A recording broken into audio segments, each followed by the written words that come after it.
The war had lasted 6 years, 4 months, and 11 days when Empress Saithari of the Calvary Dominion agreed to marry a human. Not just any human, an ambassador named Jonah Marin, a man so unremarkable by galactic standards that her royal guard had mistaken him for a translator when he first walked into the negotiation chamber. The Calvary were not a species that lost wars.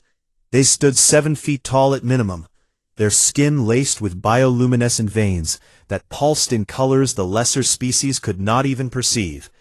Violet for calm, crimson for fury, white-hot for the kind of rage that had ended civilizations. They had conquered 11 star systems across 4,000 years of unbroken military dominance. Every species they had fought had surrendered, every single one. Then they met humanity.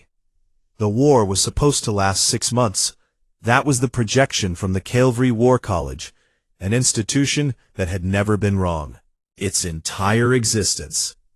6 months to crush a species that had only achieved faster-than-light travel 3 generations ago, a species still using chemical propellant weapons alongside their newer energy systems, a species whose soldiers were small and soft and broke so easily under Calvary claws. 6 months became 6 years. The War College had no model for what happened. Saithari stood in front of the mirror in her ceremonial chamber on the morning of the wedding, and her bioluminescence was a flat, dead gray, the color of resignation, though she would have struck anyone who called it that. Her chief advisor, Torak, stood behind her with his hands clasped, and his light running the dim amber of someone delivering news he knew would not be received well. The human delegation has arrived, Empress. Is he at least tall? He is not, Empress. Is he armed? He brought a bag of something called coffee beans, Empress. Our scanners flagged it as organic matter, non-toxic, no military application. Saithari closed her eyes. She had led fleets, had personally commanded the siege of Karath Station, had watched human ships burn and break apart in the void, had tasted victory in the early months, before the war turned into something her strategists could not name. And now she was putting on a ceremonial robe to marry one of them. The ceremony itself was a hybrid affair, half Calvary bonding ritual, half human tradition. The Calvary portion involved the exchange of bioluminescent resonance, a sacred act where 2 individuals synchronized their light patterns in front of witnesses. The human portion involved rings, small metal circles. Saithari looked at the ring Jonah placed on her finger, which was nearly twice the length of his, and tipped with a retractable claw that could puncture starship hull plating. And she thought about how absurd the galaxy had become. Jonah Marin was not what she expected. He was average height for a human male, which made him barely chest-high to her. Brown hair that he kept pushing out of his eyes, a nervous habit she catalogued immediately. Broad shoulders for his species, but nothing that would register as physically impressive to any Calvary. And he smiled. That was the thing that unsettled her most in those first hours, the smiling. Calvary did not smile. Their facial structure was not built for it, and their emotional displays were carried entirely through their bioluminescence. But humans use their mouths to signal everything from joy to discomfort to aggression. And Jonah Marin smiled like a man who had not just married an alien empress to prevent the further annihilation of 2 species. He smiled like a man who had been told the weather was nice. Your quarters have been prepared, Saithari told him after the ceremony, her voice carrying the formal cadence she used with subordinate commanders. Great, Jonah said, and then without any apparent awareness that he was speaking to a being who could bisect him with one arm, he added, Do you have a kitchen, or do I need to get creative? A kitchen, she replied. Yeah, I can work with a heating element and a flat surface if I have to, but an actual kitchen would be better. She stared at him. He stared back, still smiling, and she realized with a disorienting lurch that he was not performing bravery or masking fear. He was genuinely thinking about cooking. The quarters were aboard the diplomatic station Veraf Prime, neutral territory, selected precisely because it belonged to neither species. Sci-Fi's rooms were austere, military-grade, stripped of anything that did not serve a tactical function. Jonah walked in, set down his bag, looked around and said, "This works." Then he unpacked the coffee beans. Really watched. The way she had watched enemy formations from the bridge of her flagship. As he set up a small hand-grinding device, measured water with absurd precision, and began a process that filled the room with a smell she had never encountered. It was warm. Not temperature warm, though it was that too, but warm in the way that certain Calvary memory sense triggered fresh recollections. The deep limbic pull of something safe. She did not tell him this. "You carried these across 12 relay jumps," she said instead. 14, actually. 2 of the relays were down, had to reroute through Torvasian space, and let me tell you, their customs officers do not understand the concept of personal use agricultural products. Why? He looked up from his grinding.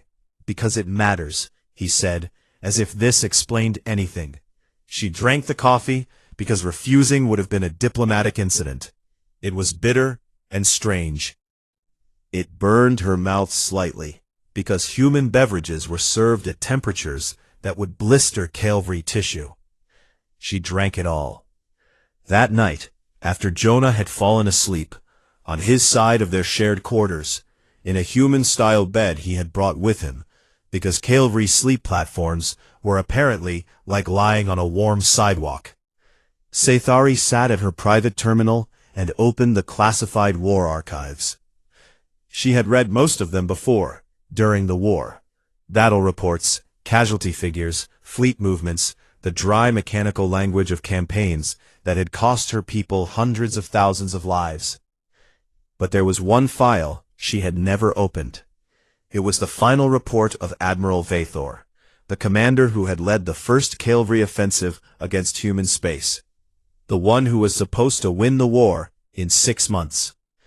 Vathor had died at the Battle of Cygnus Reach, his flagship torn apart by a human destroyer wing that had been outnumbered 9-1. The report had been filed posthumously, reconstructed from his command log. She opened it.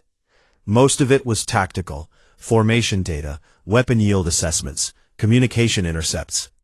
But at the end, in a section marked Personal Observation, Vathor had written something that the War College had classified at the highest level and never circulated. Sci-Fi read it. "They do not fight to win. They fight like something that has already decided it cannot lose.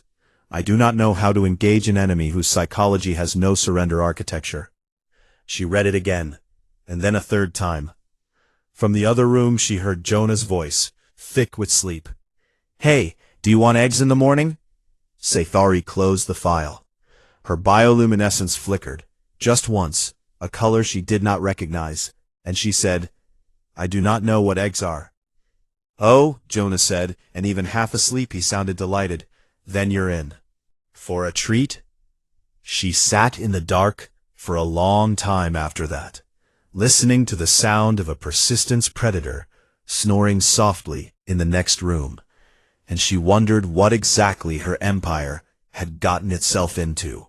Sci-Fi began keeping a file.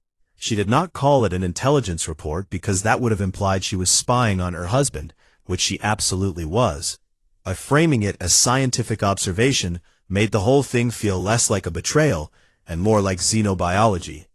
The file was titled Human Behavioral Anomalies, Ongoing, and by the end of the first week, it was 47 pages long. She organized it by category. Category 1, Sleep. Humans did not sleep the way any other sapient species in the galaxy slept. Every known spacefaring civilization followed some version of a biological rest cycle, a period where the body demanded shutdown and the organism complied, because that was how biology worked. Humans fought it. Jonah stayed up 3 hours past his biological optimal window on the 4th night, because he was reading, not military intelligence, not diplomatic briefings, but a story, a fiction, a thing someone had invented for him. The purpose of being read for no practical reason at all. She asked him why he was not sleeping. "One more chapter," he said. He said this 4 times. When he finally slept, he did so in a position that looked structurally unsound. Half on his side, one arm dangling off the bed, mouth slightly open. She noted that his species entered REM sleep in irregular bursts, and that his eyes moved beneath their lids like something being chased. She added to the file, "Humans do not surrender to sleep. They are eventually defeated by it." Category 2. Pain response. On the 9th day, Jonah burned his hand on a heating element while making something he called a grilled cheese.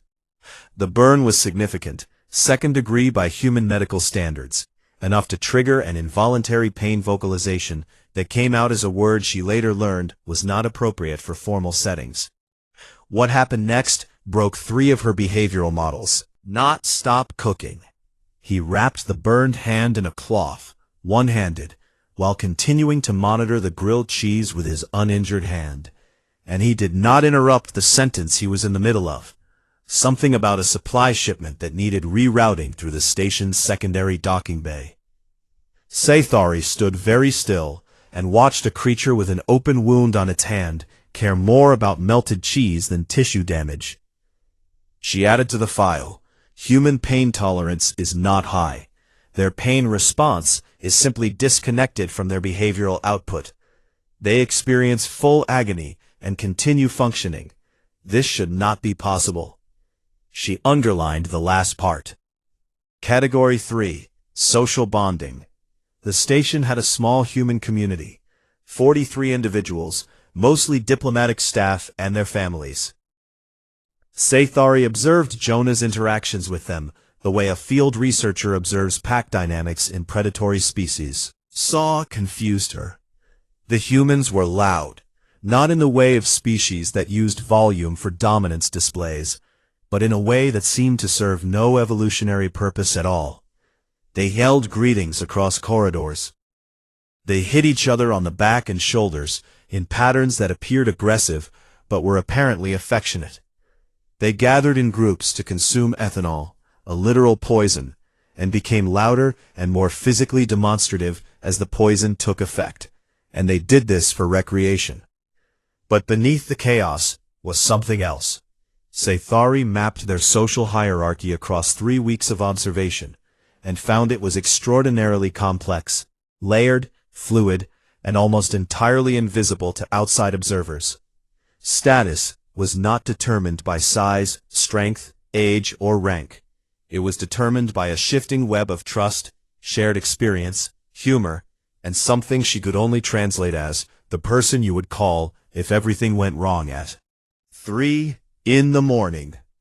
Jonah, she realized, was very high in this hierarchy. Not because he was an ambassador.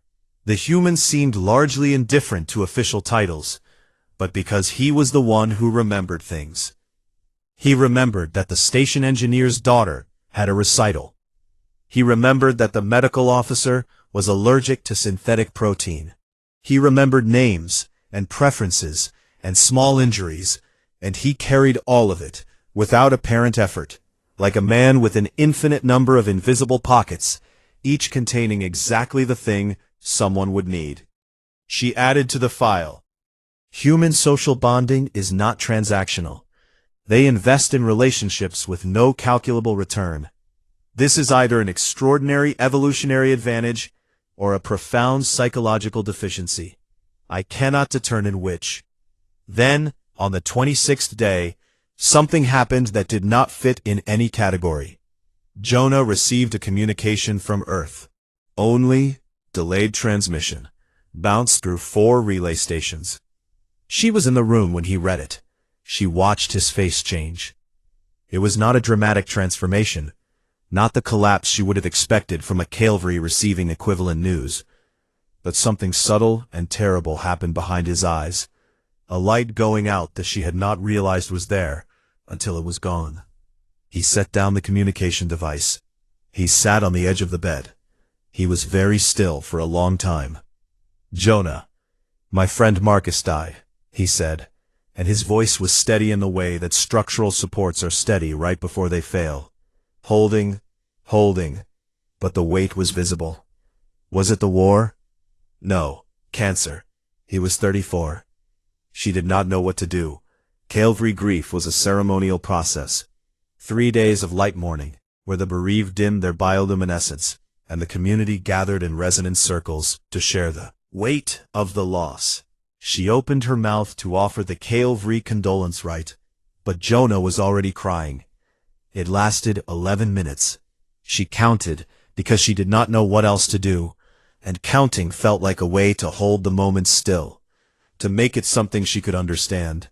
He cried with his hands over his face and his shoulders shaking, and the sounds he made were not words, but something older than words, something that came from the same place in the chest where Calvary kept their deepest resonance tones. 11 minutes. Then he stopped. He wiped his face with the back of his hand, took one breath that went in shaking and came out steady, and stood up. He walked to the kitchen. He started chopping vegetables. Sathari followed him because she could not do anything else, and she stood in the doorway and watched a man who had been weeping 4 minutes ago dice an onion with the focus of a surgeon, each cut precise, motion controlled, his breathing even, his hands steady. "How?" she said. He did not look up. "How what? How do you do this? How do humans process grief this fast?" He stopped chopping. He looked at her, and the expression on his face was one she would spend months trying to classify. It was not sadness exactly, and not strength, and not resignation. It was all of those things pressed together so tightly they became something new, something she did not have a Calvary word for. "We don't," he said. He went back to chopping. "We just keep going while it's still happening." She stood in the doorway for a long time after that. That night, she did not open the behavioral file. She opened the Galactic War database instead. Not the Calvary records, but the shared archive, the one every species contributed to, the accumulated military history of 300 spacefaring civilizations. She searched for every conflict involving humans. There were more than she expected. Humans had been in the galactic community for barely a century, and they had already been involved in 16 armed conflicts of varying scale. She pulled the data on each one. She was looking for the breakpoint. Every species had one, a casualty threshold, a ratio of losses to population, where the mathematics of survival overpowered the politics of pride, and the species surrendered or retreated or negotiated. The Torvasians broke at 4% fleet losses, the Gren at 11%. Even the Calvary, proud, ancient, unconquerable Calvary, had theoretical models suggesting a breakpoint, around 15% total military casualties. She plotted humanity's data. She plotted it twice, because the first time she was certain she had made an error. There was no breakpoint. The data did not curve downward. It did not plateau. Species would have folded. Where the mathematics said stop, the human casualty tolerance just kept climbing. Not leveling off, not holding steady, but actively increasing, as if losing made them more committed rather than less. She stared at the graph for a very long time. In the other room, Jonah was washing dishes. She could hear him humming, the same tuneless, aimless melody he always hummed when his hands were busy, the sound of a predator species that had conquered its entire planet and crossed the void between stars and still could not be bothered to learn an actual song. She closed the database. She added one final line to her behavioral file, and this time she did not categorize it, did not analyze it, did not try to fit it into a model. She wrote, "I am married to something the galaxy does not have a word for." Then she went to the kitchen and dried the dishes while he washed, and neither of them said anything, and the silence was a language she was only beginning to learn. The Galactic Concord Summit happened every standard cycle on a station called Nexus Prime, a massive rotating structure at the gravitational center of neutral space, built by a species that no longer existed, maintained by a committee that could not agree on anything, except that the station should continue to exist. 214 spacefaring species sent delegations. Sathari brought Jonah. The official reason was diplomatic protocol. The marriage was a treaty instrument, and both signatories were expected to appear at interstellar functions together. The real reason was that she was hunting, not for enemies, but for answers. She had spent 2 months studying one human, and she had filled 112 pages of observations. And she still did not understand the fundamental thing.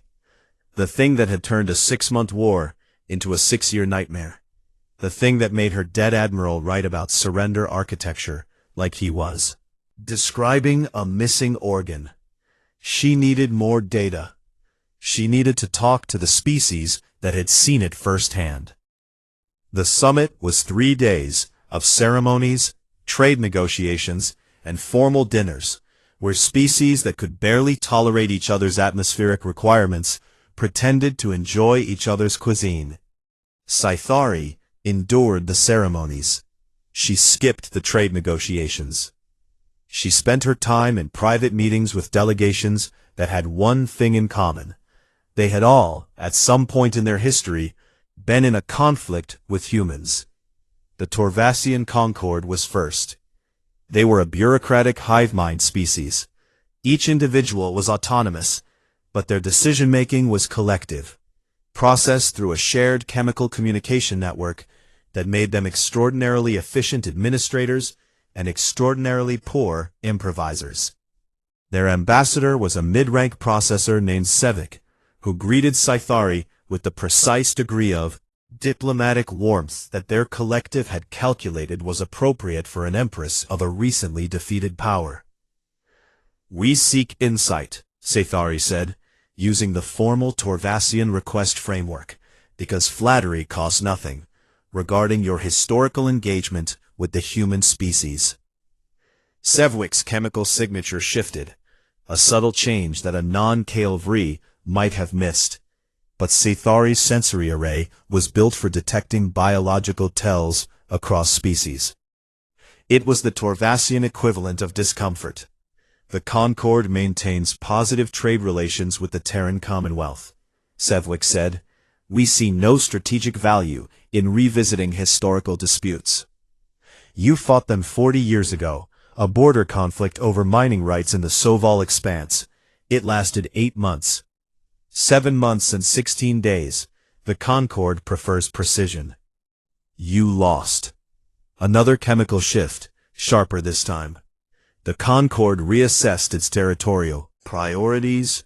"Ambassador, I did not come here to embarrass the Concord. I came because my species just ended a war we did not expect to lose, and I am trying to understand why we lost it." Sevik was quiet for a long time. For a Torvasian, this meant the collective was processing. Thousands of linked minds running the calculation of how much truth was strategically safe to share.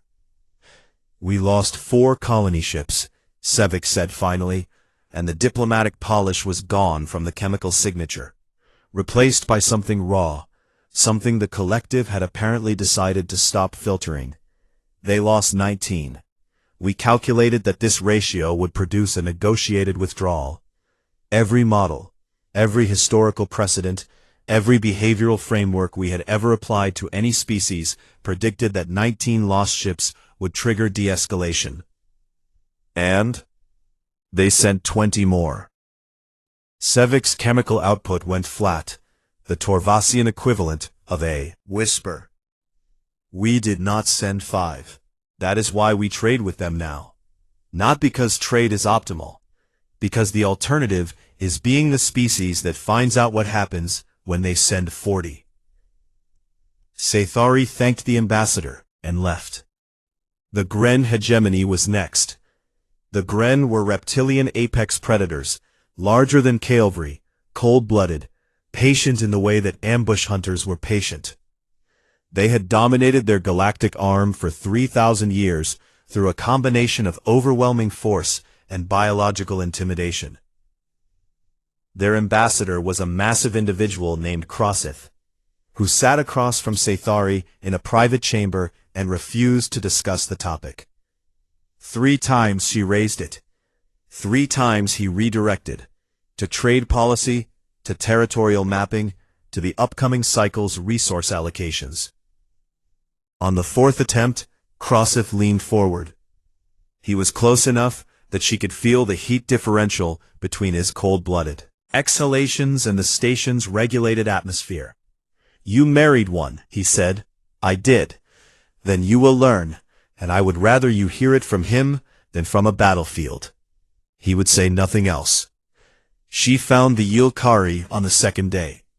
The Yilkari were not warriors. They were analysts, a species of deep space observers who had turned civilizational modeling into something between science and art. They did not fight wars, they predicted them. Their delegation was small, 3 individuals, each with 6 multifocal eyes, and a body structure that looked like someone had tried to build a spider out of crystal and given up halfway through. The lead analyst was named something that translated roughly to Pattern Who Watches, but asked to be called Pax because it was easier for most species to pronounce. Pax had data. Pax had a great deal of data. Every species in the galactic record produces what we call an aggression decay curve, Pax explained, projecting a holographic display that showed dozens of colored lines, each one representing a species' willingness to continue fighting as costs increased. Every line curved downward. Some dropped sharply, the Torvasians, who calculated cost-benefit at every stage and withdrew the moment the math turned negative. Some declined gradually. The Calvary line was there, and Sathari felt a cold knot in her chest seeing her people's theoretical breaking point displayed so casually. Some held steady for a long time before collapsing. The Gren, who would absorb enormous losses but had a catastrophic failure point when their command structure was disrupted. But every single line went down eventually. Every one. "And then there is this," Pax said. A new line appeared on the display. It was red. It was flat. And then, past a certain threshold, a point where every other line on the graph was declining or had already collapsed, the red line went up. Not gradually, not slightly, up. "This is the human aggression curve," Pax said, and all 6 eyes fixed on Sathari. "We have been studying it for 67 years. We have modeled it against every behavioral framework in our archives. Biological, psychological, game theoretical, evolutionary. And it should not exist. No rational organism increases aggression as cost increases. The mathematics of survival do not permit it. Every model we run says this species should have developed a surrender threshold somewhere around 7 to 12% total casualties. They do not have one." Pax paused. "We have a name for this in our models. We call it the incorrectness, because by every metric we use to understand sapient behavior, it is simply incorrect. It breaks the framework. It should not be, and yet it is." Sathari stared at the red line. "What does it mean?" she asked. Pax tilted their crystalline head. "It means that when you fight a human, the act of fighting them makes them more dangerous, not less. Your losses weaken you, their losses strengthen them. It is an inversion of every principle of conflict we have ever observed in any species across the entire galactic record." She returned to their quarters on the station that evening, carrying the weight of 3 conversations and a graph that looked like a mathematical error, and was not. Jonah was reading. Paper again, an actual physical book with a cracked spine and pages that smelled like age and transport containers. She sat across from him. "Tell me about persistence hunting," she said. He looked up. "That's a random question. Humor me." He set the book down, marking his place with a receipt he had been using as a bookmark, a small human behavior she had catalogued weeks ago and still found inexplicably endearing. "Okay, so millions of years ago, before humans had weapons or tools, we hunted by running. You are not fast. Correct, we are slow, almost embarrassingly slow compared to the things we were hunting. Antelope, deer, things that could outrun us in a sprint without even trying. Then how? We didn't chase them, we followed them. See, most animals sprint fast but overheat fast. They run, they stop, they cool down. But humans, we sweat, which means we can regulate temperature while moving. So the animal runs, it stops, it pants, and it looks back, and the human is still coming. Not fast, never fast, just coming. And the animal runs again, and it stops again, and the human is still there, and this goes on for hours, sometimes days, until the animal's body gives out, not from being caught, but from being unable to stop running. He picked up his book again. "That's what we are," he said, like he was telling her the weather. The thing that doesn't stop. She went to her terminal that night. She did not open the behavioral file. She opened the oldest human records she could access. Pre-contact, pre-spaceflight, the raw, unedited history of a species that had clawed its way off a single planet through sheer unwillingness to accept its own limitations. She read about a city called Stalingrad, where humans froze and starved and died in numbers that would have shattered any cavalry army. And they did not stop. They fought with broken rifles and kitchen knives and bare hands in -40 temperatures, and they won. She read about a man named Shackleton, whose ship was crushed by ice at the bottom of his planet, who marched his crew across frozen wasteland and open ocean in a wooden boat and did not lose a single person.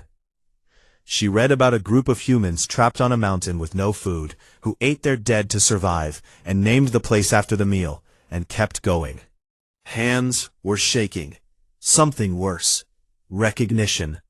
She was married to the galaxy's apex predator, and it made eggs in the morning. The alert came at 03:47 station time, a shrieking tone that cut through the walls of the flagship like a blade through silk.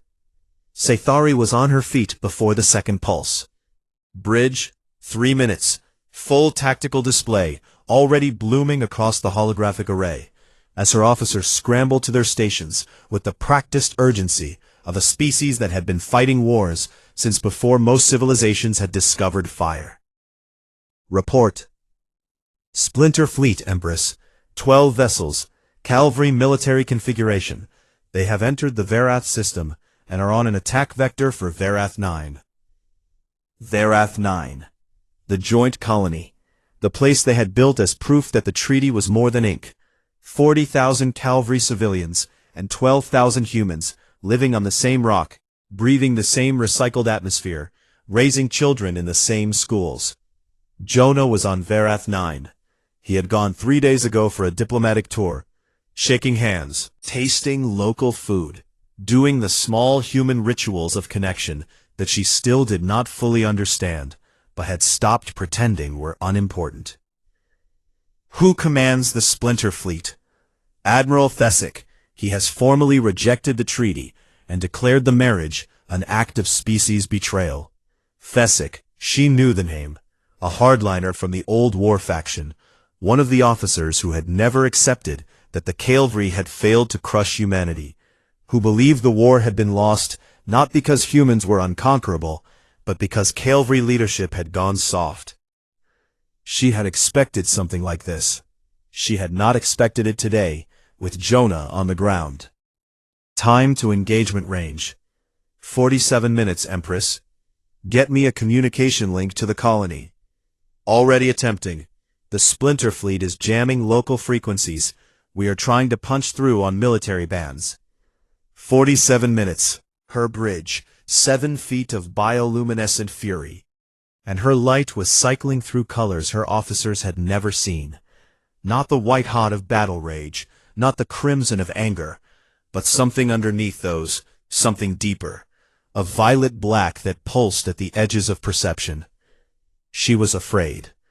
Not for her fleet, not for the strategic implications, not for the treaty, for him. The communication link broke through at the 31-minute mark. Fragmented, choppy, audio only. Sathari. His voice, steady, focused, with that particular human quality she had observed in his brief processing. The thing where the structural supports held, even as the weight became visible. Jonah, status. Colony defenses are minimal. We have a civilian security force and some construction equipment. The Calvary garrison pulled out 2 days ago for a training rotation, which I'm now guessing was not a coincidence. ThemHFY planned this. Listen. We've got maybe 20 minutes before they're in orbital bombardment range, and I need you to know something. Evacuate. Take whatever transport is available and evacuate. That's the thing I need you to tell you. We're not doing that. Jonah, there are 9,000 Calvary children in the eastern residential block. The evacuation transports can carry maybe 3,000 people. We are not leaving 6,000 kids behind. Then prioritize the children for evacuation, and the humans are staying. The bridge went quiet. Not the quiet of officers waiting for orders. The quiet of a species that had just heard something they did not have a framework for processing. 12,000 humans, farmers, engineers, teachers, water recycling technicians. People who had come to Vareth 9 to build a life in the gap between two species that had spent 6 years trying to kill each other. And they were staying. They were soldiers. Not because they had weapons. Because there were children who could not get out fast enough. The feed from the colony surface started coming through in fragments as her communications officers fought the jamming. Visual now. Grainy and stuttering, but visible. She watched. In the first hour after the Splinter Fleet entered orbit and began deploying ground forces, the human colonists did something that made her tactical officers stop what they were doing and stare. They organized. Not the way soldiers organized, not with ranks and chains of command and doctrinal formations. They organized the way humans organized, fast, messy, adaptive, with a terrifying efficiency that had nothing to do with training, and everything to do with the fact that human beings had been improvising their way through survival situations for 200,000 years, and the instinct was buried so deep it came out like breathing. Engineer named Torres rigged 3 excavation charges into a perimeter defense system in 9 minutes. A teacher named Okonkwo organized the Calvary children into evacuation groups, sorted by age and mobility using a color-coding system she invented on the spot with strips of fabric torn from curtains. A 60-year-old water systems engineer named Harold Chen did something that made Sathari grip the railing of her bridge so hard the metal deformed under her claws. He rerouted the colony's irrigation system. In 20 minutes, using tools meant for maintaining agricultural water flow, he turned 3 residential corridors into chemical dispersal zones. Ammonia gas, pulled from the water treatment facility, concentrated to levels that would incapacitate any unprotected organism. Then he built a rebreather out of a filtration unit and duct tape, and he walked through it. The splinter force that had entered those corridors, trained Calvary soldiers, in combat armor, retreated. Harold Chen, 60 years old, civilian water engineer, walked through poison gas he had made from an irrigation system, and professional soldiers ran from him. Jonah's feed went dark at minute 47. Sathari's bioluminescence went white. Her officers backed away from her, an involuntary response, the deep biological recognition that an apex predator had just entered a state where anything within reach was in danger. She gave orders, calm, precise, the voice of an empress who had commanded fleets in the void, and every word was wrapped around a scream she would not release. All ships, combat formation, maximum speed to Vareth 9, weapons free on any vessel bearing Splinter Fleet identification. They burned hard for the colony. 90 minutes. 90 minutes of watching fragmented feeds from the surface, flashes of combat, the sound of mining equipment being used in ways its manufacturers had never intended, human voices calling to each other in the clipped shorthand of people who had decided that dying was acceptable and failure was not. At minute 73, Jonah's feed came back. He was moving. She could see the bounce of his perspective, the corridor walls sliding past, the sound of his breathing hard and controlled.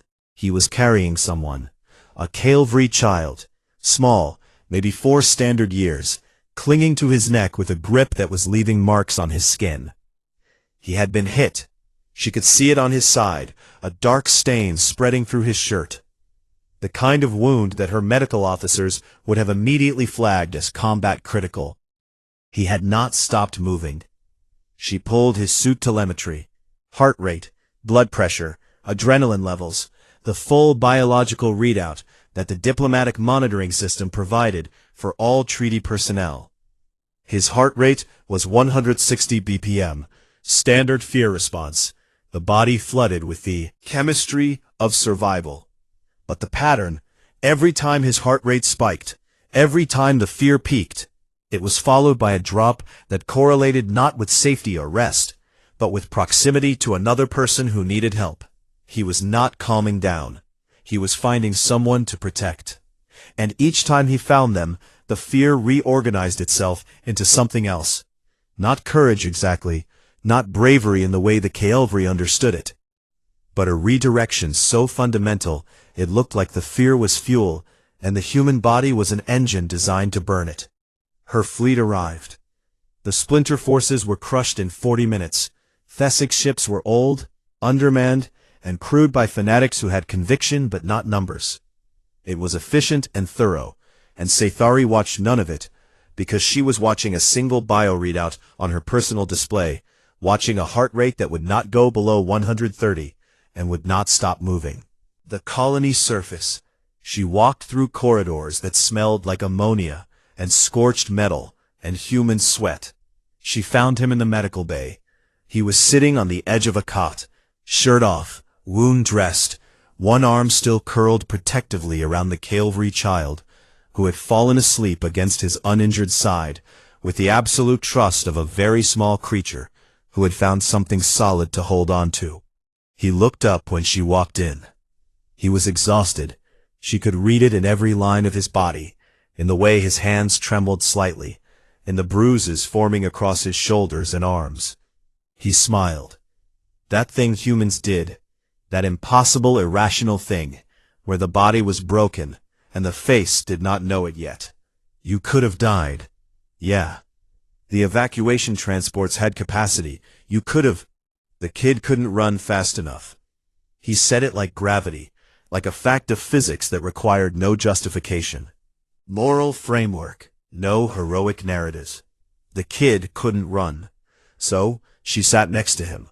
The cot creaked under her weight. Human furniture was not built for 7-foot bioluminescent apex predators, a design flaw she had noted repeatedly, and that suddenly seemed so irrelevant it was almost funny. Their shoulders touched. Her bioluminescence shifted, dimming, warming, settling into a frequency she had not produced since she was very young, a color that HFY only generated in the presence of Kreshkin, the deep familial pulse that meant safety and belonging and home. She did not notice she was doing it, but her officers did. The Grand Assembly Chamber of the Galactic Concord was a cathedral of engineering, a sphere 2 kilometers in diameter, suspended in the gravitational null point of Nexus Prime, with seating for delegations from every known spacefaring civilization, arranged in concentric rings that rose from the central podium like the inside of an enormous eye. 214 species, thousands of delegates. The air was a regulated compromise, too warm for the Gren, too cool for the Torvasians, slightly acidic for the HFY, and apparently perfect for humans, which Sci-Fi suspected was not a coincidence, since the Environmental Committee had been chaired by a human engineer for the last 30 years. She stood backstage, if a 2-kilometer sphere could be said to have a backstage, and reviewed her prepared remarks on a data tablet. The speech was 14 pages of diplomatic language, treaty provisions, trade framework adjustments, mutual defense, protocols, the bureaucratic architecture of an alliance between two species that had been killing each other 3 months ago. It was competent. It was thorough. It said absolutely nothing.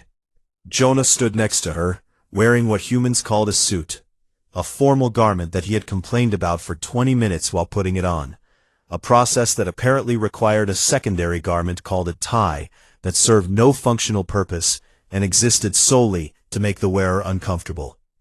"You ready?" he asked. "I have given 743 formal addresses in my tenure as Empress. So that's a yes? That is a statement of competence." He grinned. That lopsided, asymmetric expression that she had learned meant he was both amused and fond, a combination that Calvary bioluminescence could not produce simultaneously, which she privately considered a flaw in her species' design. "You'll be great," he said. Her hand, carefully, the way he always did, aware of the size difference, aware that her fingers could close around his entire fist, aware and unbothered, the way humans were unbothered by things that should terrify them. The way they walked through the universe like they had a standing appointment with danger, and were mildly annoyed it kept showing up early.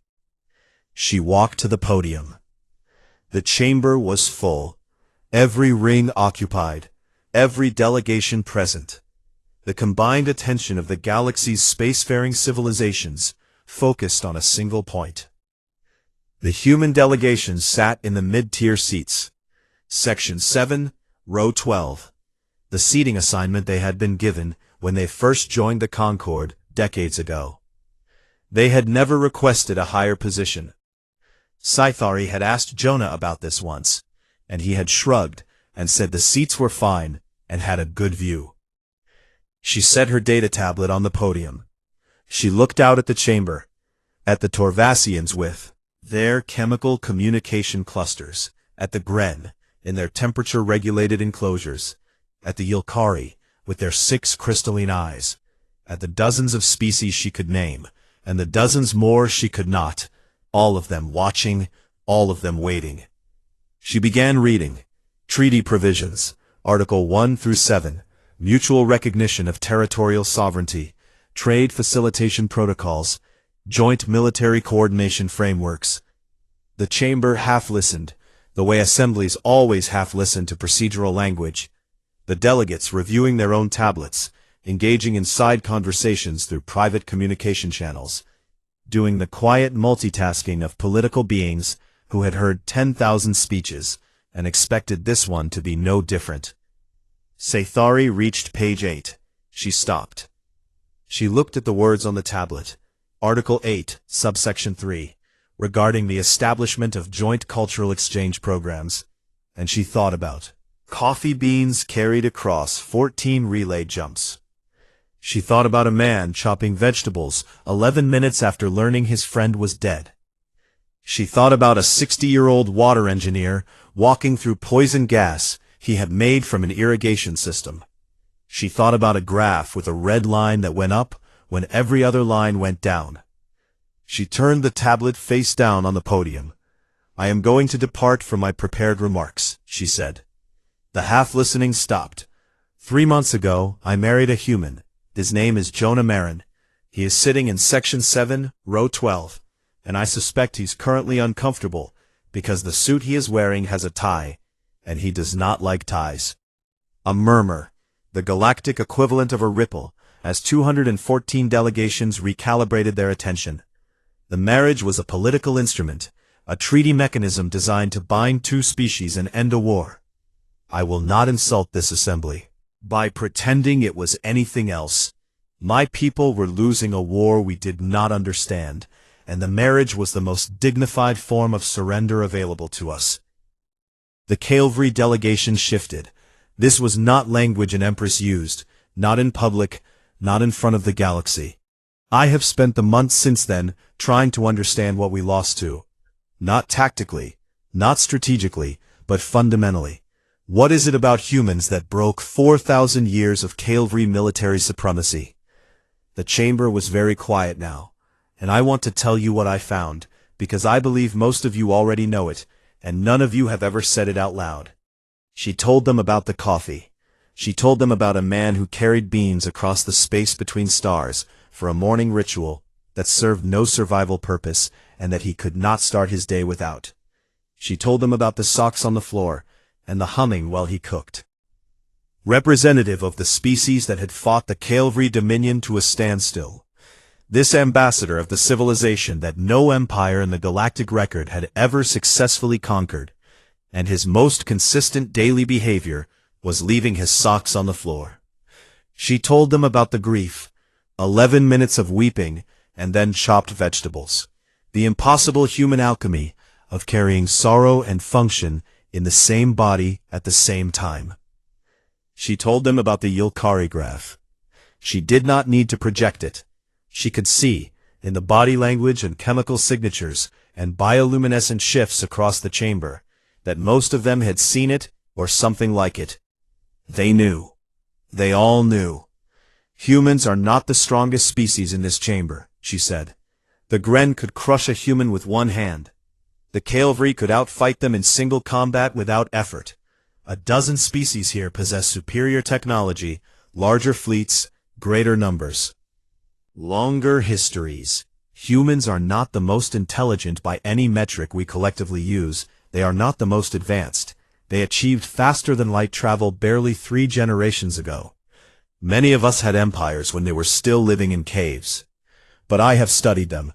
I have lived with one. I have watched them in peace and I have watched them in war. And I need this assembly to understand what I am about to say. She paused. The chamber held its breath. 214 species, thousands of delegates, the combined attention of the known galaxy, focused on a Calvary Empress, whose bioluminescence was running a color none of them had ever seen. Something between reverence and terror. Humans are the only species in the galactic record whose aggression increases with loss. She let that sit. When you hurt them, they do not retreat. When you kill them, their survivors do not surrender. When you push them to the point where every rational model says they should break, they do not break. They get up, and they come back, and there are more of them, and they are angrier, and they will not stop. They crossed oceans in wooden ships. They split the atom and used it on themselves and built a civilization on top of the ashes. They strapped themselves to controlled explosions to reach other planets because they are curious about what is there. They eat their dead on frozen mountains and name the place after the meal and keep walking. They are, and I use the Ilkari term, the incorrectness. She looked at the human delegation. Jonah was in row 12. He looked mildly embarrassed. You want to know why no empire challenges humanity? The chamber did not answer, but the silence was an answer. It is not because they are kind. They are profoundly and persistently kind, in ways that make no strategic sense.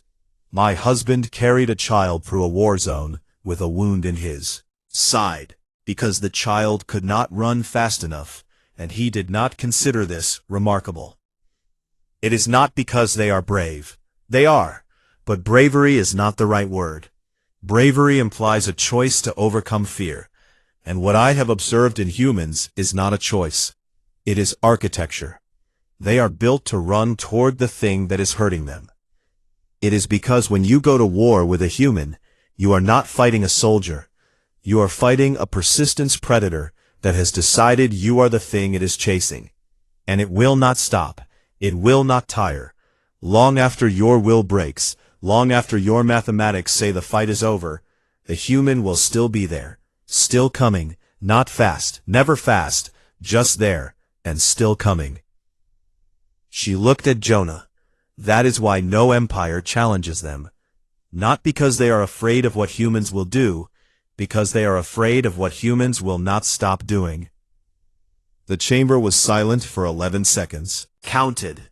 She had learned to count silences from living with a human, from the 11 minutes of grief, from the pauses between vegetable chops, from the quiet spaces where the most important things lived. Then the Torvasian delegation began their species equivalent of applause, a harmonic chemical release that filled their section with the scent of agreement. The Yulkari followed, all 6 eyes closed in the gesture of analytical respect. One by one, the chamber responded, not unanimously, not without reservation, but with the unmistakable recognition of a truth that had been living in the walls of galactic politics for a century, and had finally been given a voice. The human delegation in Section 7, Row 12, mostly looked confused. Jonah had his hand over his face. She stepped down from the podium. The walk back to their quarters was quiet, the good kind of quiet, the kind she was still learning, the kind that meant everything important had already been said, and what remained was just the comfort of proximity. The station corridors were dimmed for the evening cycle, and their footsteps echoed in a rhythm that had become familiar. Her long stride, his shorter one, the pattern they had unconsciously synchronized over 3 months of shared hallways and morning coffee, and the slow, strange, terrifying process of learning to need someone. Jonah's hand found hers, carefully, the way he always did, fingers threading between hers with a deliberateness that acknowledged every reason it should not work. The size difference, the claw tips, the fact that she could crush every bone in his hand without trying. He did it anyway. "That was a hell of a speech," he said. "It was accurate," she replied. "You made me sound terrifying," she said. He laughed, warm, exhausted, with grief still somewhere underneath it, and wonder somewhere underneath that, layers and layers in a sound that lasted 2 seconds, and contained more emotional data than a Calvary resonance cycle could transmit in an hour. "I was going to say dramatic. I just didn't want the kid to get hurt." She squeezed his hand, gently. Her bioluminescence settled into craysh gold, the color of safety, the color of home, the color she had not produced for anyone since she was very small, and the world was simple enough to be held in the light of a single trusted body. "Yes," she said, "that is the terrifying part." They walked the rest of the way in silence, the persistence predator and the apex predator, hand in hand in a corridor between stars, and the galaxy watched and said nothing, because there was nothing left to say that had not already been said by a woman who had married her enemy and found something the universe had no model for. Something incorrect, something unstoppable, something that made eggs in the morning.